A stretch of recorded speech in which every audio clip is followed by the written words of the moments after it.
बोलिए भारत माता की जय। भारत माता की जय।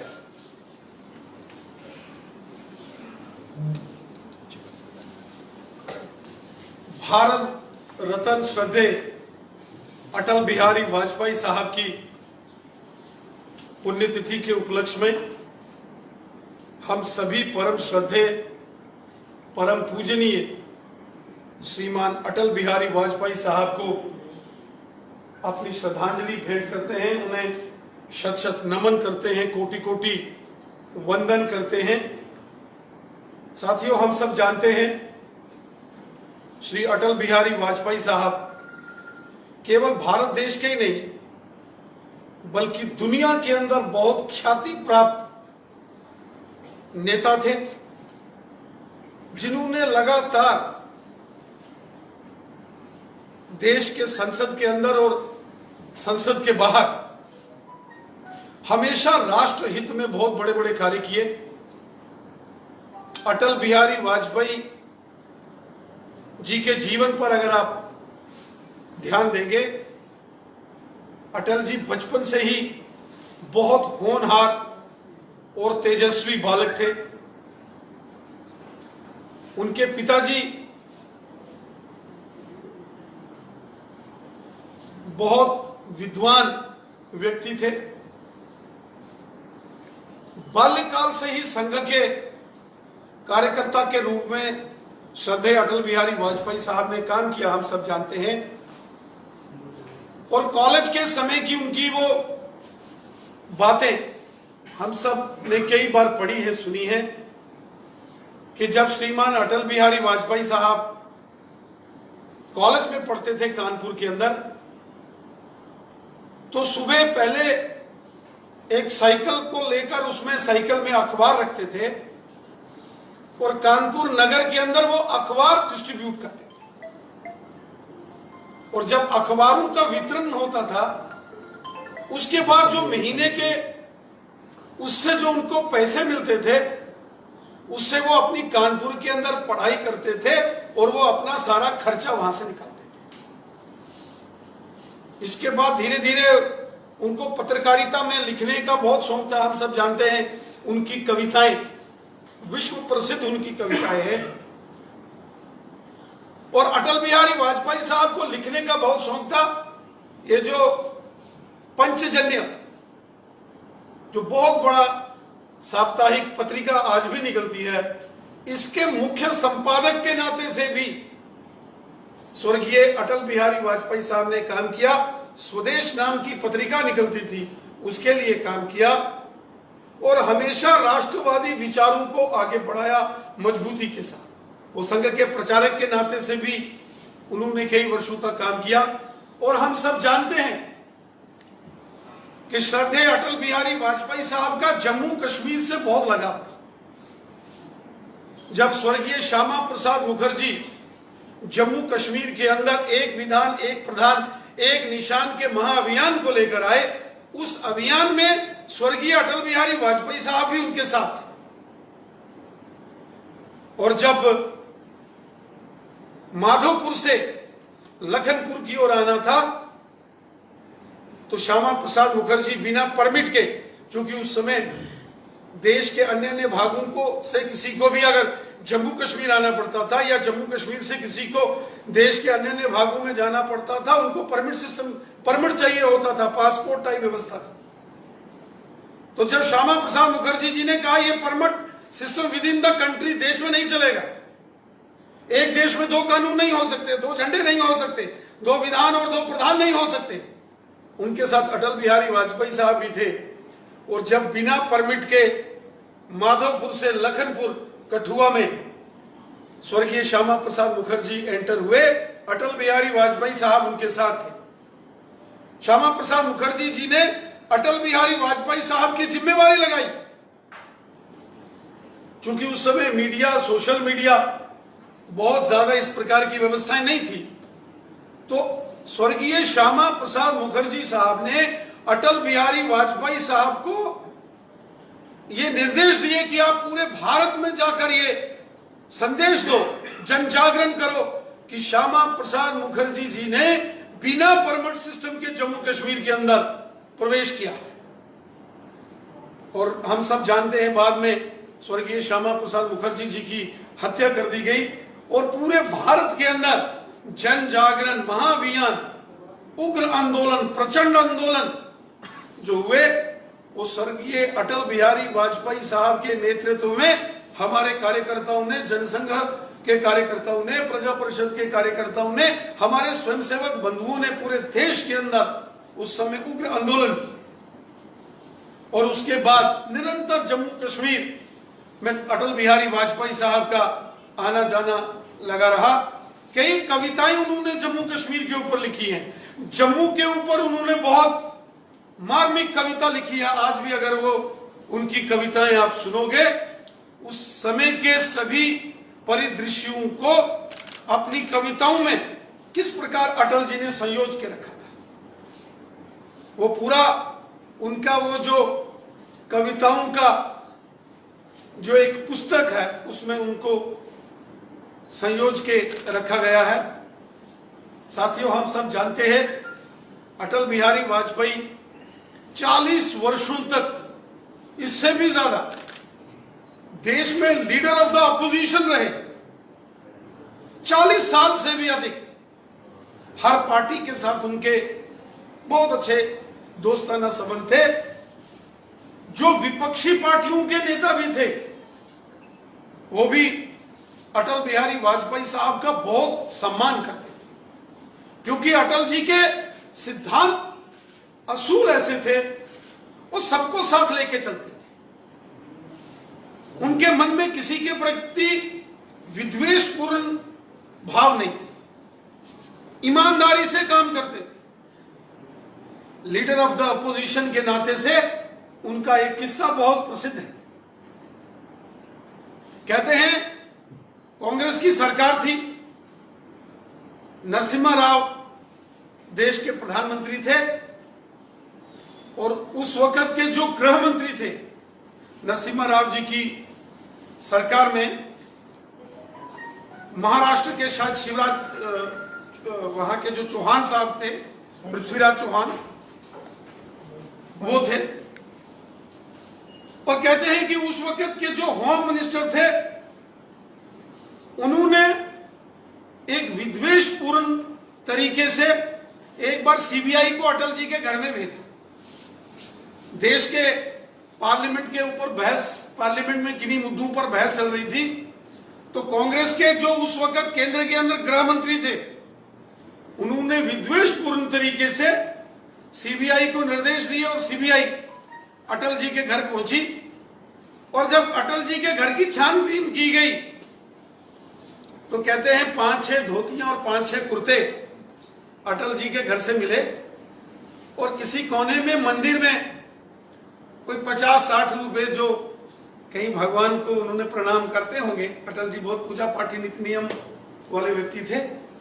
और बाद में देश के उस वक्त के प्रधानमंत्री ने पार्लियामेंट में खड़े होकर क्षमा मांगी थी, जब पूरे पार्लियामेंट के अंदर शोर उठा और अन्य विपक्षी दल के नेता ने प्रश्न खड़ा किया कि एक सरकार ने गलत किया, जो सरकार को सपोर्ट कर रहे थे।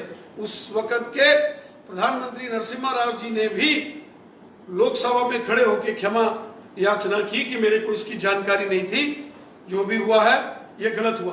अटल जी तुरंत खड़े हुए, उन्होंने कहा मेरे तो स्वागत करता हूं, कम से कम दुनिया को तो ये पता चला कि अटल के पास क्या है। इस प्रकार से बहुत मेहनती कर्मठ व्यक्ति थे। और जब वो देश के प्रधानमंत्री बने, पहले 13 दिन के लिए प्रधानमंत्री बने, फिर 13 महीने के लिए प्रधानमंत्री बने, फिर लगभग 5 साल, 4.5-5 साल वो देश के प्रधानमंत्री रहे। इस दौर के अंदर अपने पड़ोसी देशों के साथ बहुत अच्छे तरीके से उनके संबंध बने। अटल जी की विदेश नीति बहुत सुप्रसिद्ध विदेश नीति थी। अपने पड़ोसी देशों के साथ और दुनिया भर के देशों के साथ बहुत अच्छे संबंध बनाए। 22 वर्षों के बाद भारत देश में अटल जी जब प्रधानमंत्री थे तब अमेरिका के राष्ट्रपति भारत आए। और इतना ही नहीं, हम सब जानते हैं जब 77 में अटल जी विदेश मंत्री बने जनता पार्टी की सरकार में। जब मोरारजी देसाई प्रधानमंत्री बने तो उन्होंने अटल जी को विदेश मंत्री बनाया। अटल जी को यूनाइटेड नेशन में जाना था, हिंदी के अंदर उन्होंने यूनाइटेड नेशन में जाकर हिंदी में भाषण दिया था अपना। और उस वहां भी यूनाइटेड नेशन के जो सेक्रेटरी थे उन्होंने कहा यहां ट्रांसलेटर हिंदी का अवेलेबल नहीं है, आपको अंग्रेजी बोलनी है। उन्होंने कहा अंग्रेजी मेरे को किसी और बड़े प्रोग्राम में बुलवा दीजिए। बहुत फ्लुएंट इंग्लिश बोलते थे अटल जी, पढ़े लिखे थे। कई बार हमने पार्लियामेंट में भी और पार्लियामेंट के बाहर भी प्रधानमंत्री के नाते से उनकी स्पीचेस सुनी है। लेकिन उन्होंने कहा यूनाइटेड नेशन के अंदर अगर जापान के प्रधानमंत्री जापानीज में बोल सकते हैं, रूस के रशियन भाषा में बोलते हैं, फ्रांस के फ्रेंच बोल सकते हैं, जर्मनी के जर्मन भाषा में बोलते हैं, तो भारत का जो विदेश मंत्री है, भारत का जो प्रतिनिधि है, वो हिंदी भाषा में बात करेगा। और फिर उसकी व्यवस्था यूनाइटेड नेशंस की जनरल असेंबली में की गई और अटल जी ने का वो सुप्रसिद्ध भाषण आज भी पूरी दुनिया का मार्गदर्शन करता है। यूट्यूब के ऊपर वो आज भी डाउनलोड है और हिंदी में यूनाइटेड नेशन के अंदर पहली बार अटल जी ने वहां भाषण किया। और एक और बहुत बड़ा अटल जी का योगदान हमारे देश के लिए, हमारी लोकतांत्रिक व्यवस्थाओं के लिए 1992-93 की बात है। जम्मू कश्मीर में बहुत आतंकवाद था। पाकिस्तान ने यूनाइटेड नेशन में जम्मू कश्मीर के ऊपर रेजोल्यूशन लाया और उस यूनाइटेड नेशन में भारत देश का प्रतिनिधित्व करने के लिए देश के प्रधानमंत्री जी को जाना था। प्रधानमंत्री जी नरसिम्हा राव जी थे। स्वर्गीय नरसिम्हा राव जी ने अटल बिहारी वाजपेयी जी को घर बुलाया रात डिनर, और उन्होंने कहा इस बार यूनाइटेड नेशन में जम्मू कश्मीर के ऊपर जो रेजोल्यूशन लाया गया है उसका जवाब देने के लिए आपने जाना है। और अटल बिहारी वाजपेयी यूनाइटेड नेशन के अंदर गए और कहते हैं कि पाकिस्तान के लोग अटल जी को देख के हैरान हो गए, ये कहा, ये तो नेता प्रतिपक्ष हैं, लीडर ऑफ अपोजिशन हैं।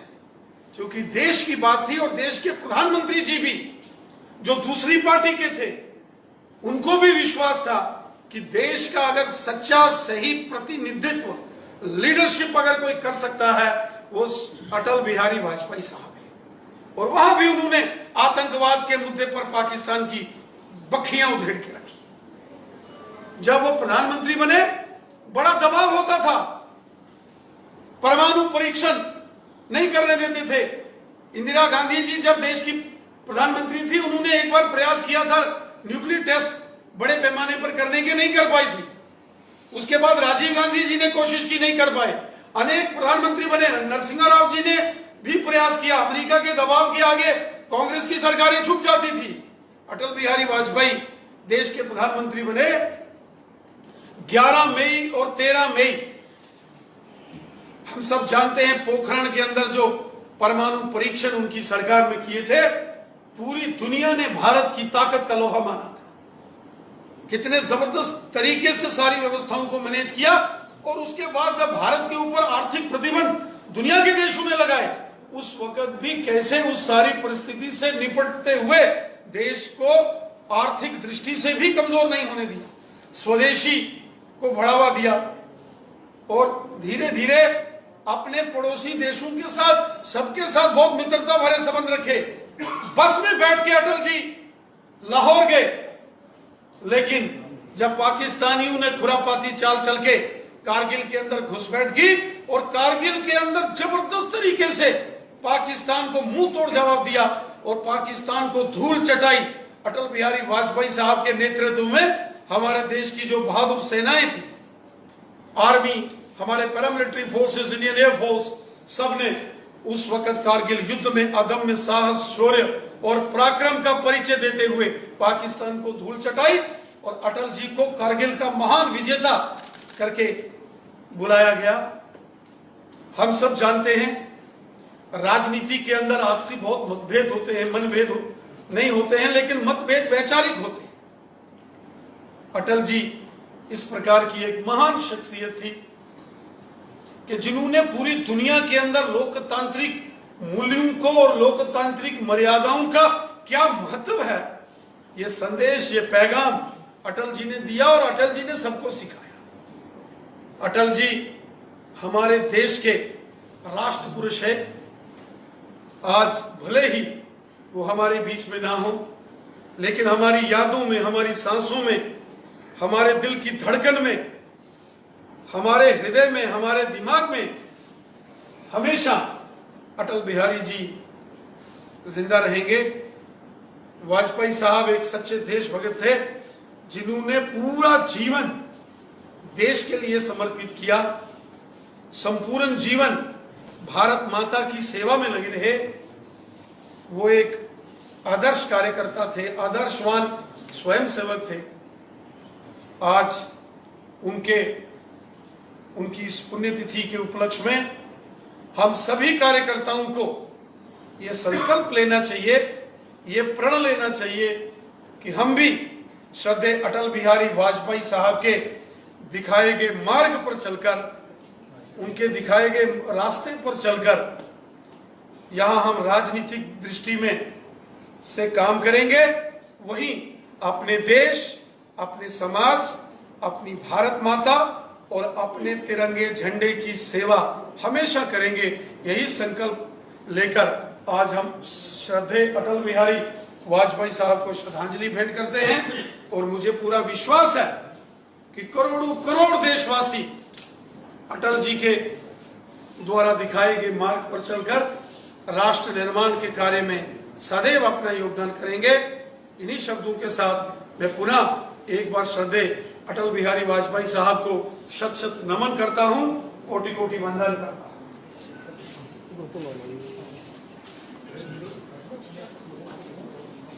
बाकी भी लोग पंक्ति धन्यवाद अध्यक्ष। मेरा सभी से निवेदन है कि सभी पंक्ति बार एक एक करके श्रद्धांजलि को श्रद्धांजलि आते हैं। सभी एक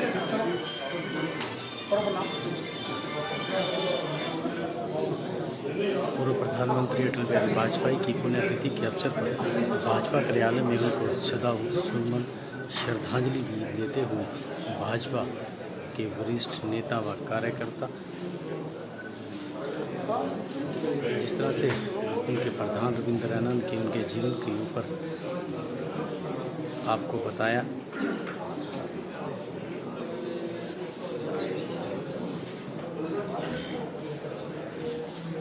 मेरा वीडियो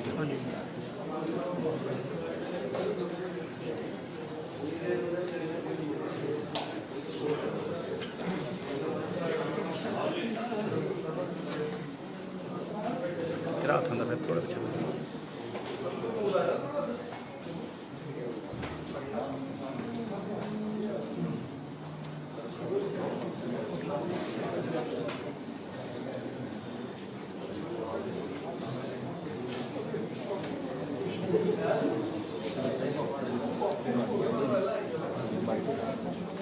वाइट बार करेंगे, तीन फोटो को वाइट बार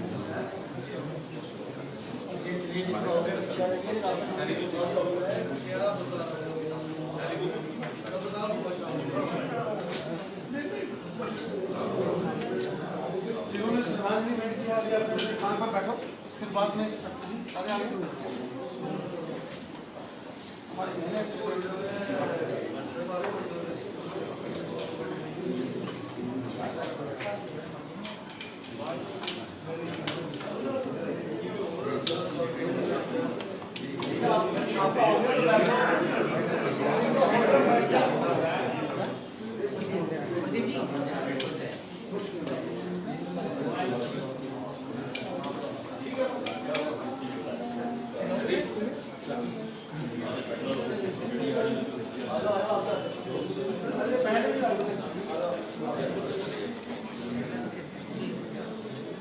एक फोटो कर देंगे।